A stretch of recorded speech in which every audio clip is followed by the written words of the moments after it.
It was September 9th, 2001. British host Chris Tarrant welcomed 8 contestants to Who Wants to Be a Millionaire? Eager to get rich, they were all vying for a chance to sit in the hot seat. To achieve this, they had to win the fastest finger first round. The challenge was to put the words in the correct order for the title of an Agatha Christie thriller. The correct answer was Death on the Nile. Charles Ingram, one of the contestants, managed to win the round with an astonishingly fast time.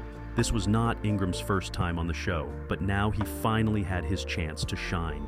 Confidently, he took his place, but his confidence did not last long. Ingram often seemed unsure of his answers, and after 7 out of 15 questions, he had only one of his 3 jokers left. Despite this, he managed to answer correctly time and again. The moment arrived when just one more correct answer stood between him and £1 million. The tension in the studio was almost unbearable. The question was, a number 1 followed by 100 zeros is known by what name? The options were Google, Megatron, Gigabit, and Nanomole. Ingram, despite claiming he had never heard of a Google, completely changed his guess and confidently chose Google.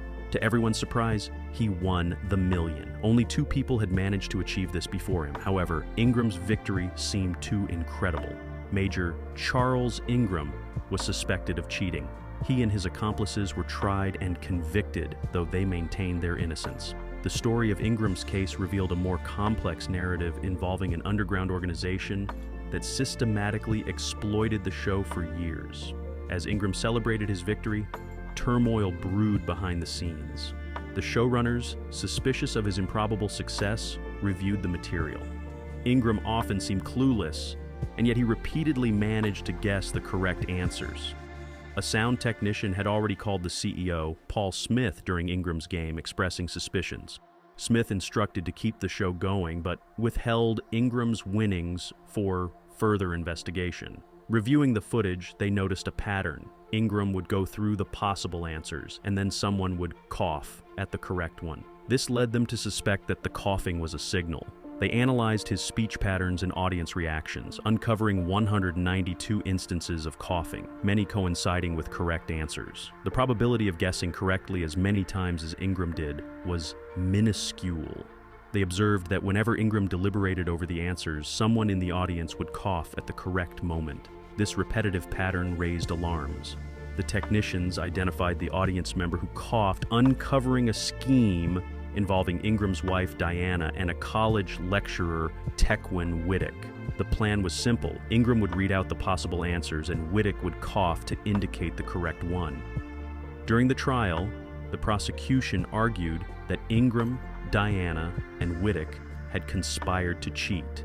They presented the coughing pattern as evidence. The defense, however, argued that the coughing was coincidental and that Ingram's behavior was natural under the stressful conditions of the show. Despite the defense's efforts, the jury found all 3 guilty. The media frenzy surrounding the trial added to the public perception of their guilt. Ingram's life was turned upside down. He resigned from the army, and the family faced financial ruin.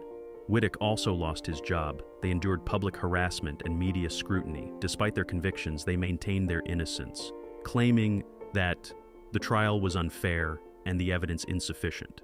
The story did not end there. Another group, known as the Consortium, had been exploiting the show for years. Led by Patty Spooner, this group figured out how to consistently get people on the show and maximize their winnings. They used various tactics, such as practicing with mock buzzers and using statistical databases to prepare for questions. The Consortium even rerouted phone-a-friend calls to a team of experts who would provide the answers. Over 5 years, the Consortium secured 200 spots on the show, with their clients winning a total of $4.4 million.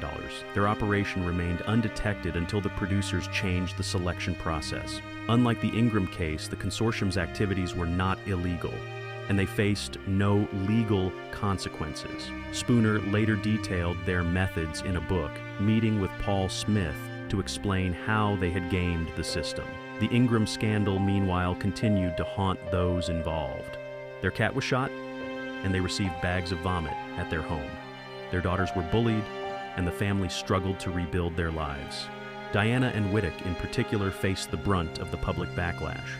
Despite the overwhelming public and media perception of guilt, some analysts questioned the fairness of the trial. The book Bad Show and the TV series Quiz cast doubt on the evidence and the handling of the case. Some argued that the statistical analysis of the coughs did not conclusively prove guilt, and that the editing of the coughing footage by the show's producers might have exaggerated the pattern. The New York Times suggested that a more extensive and critical trial might have led to a different outcome.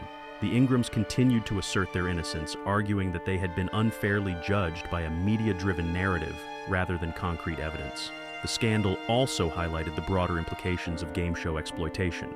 While the Consortium operated within legal boundaries, their activities raised ethical questions about the integrity of such shows. The public's fascination with game show scandals reflected deeper concerns about fairness and honesty in entertainment. In conclusion, the story of Charles Ingram and the Who Wants to Be a Millionaire scandal is a complex narrative of alleged cheating, media frenzy, and public perception.